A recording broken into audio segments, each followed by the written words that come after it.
শহরের লোকজন দেখো, আজ হালকু ছেলের জন্মদিন আর সে এখনো ময়লা পরিষ্কার করছে। এই ভিখারি হালকু, দূরে সরে যা, তোর জন্য আমার ল্যাম্বরগিনি ময়লা হয়ে যাবে। আজ চেয়ারম্যানের ছেলে আমাকে অপমান করলো, একদিন আমিও কোটিপতি হব আর তোর অহংকার ভেঙে দেবো। ম্যানেজার, এই কেকের দাম কত? আরে গরিব হালকু, তোর এই কেক কেনার সামর্থ্য আছে নাকি? আজ গরিব বলে আমাকে অপমান করলে, কিন্তু মনে রাখিস একদিন আমি এই দোকানটাই কিনে নেব। শুনুন শুনুন, শহরবাসী ঢাকা থেকে চট্টগ্রামগামী ট্রেনের ব্রেক ফেল করেছে। যে এই ট্রেন থামাতে পারবে সরকার তাকে 1000 কোটি টাকা পুরস্কার দেবে। কি 1000 কোটি?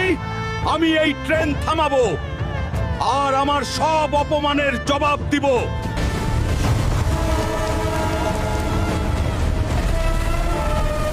বন্ধুরা, এখন তোমাদের সাপোর্ট দরকার। একটা লাইক আর সাবস্ক্রাইব করে আমাকে শক্তি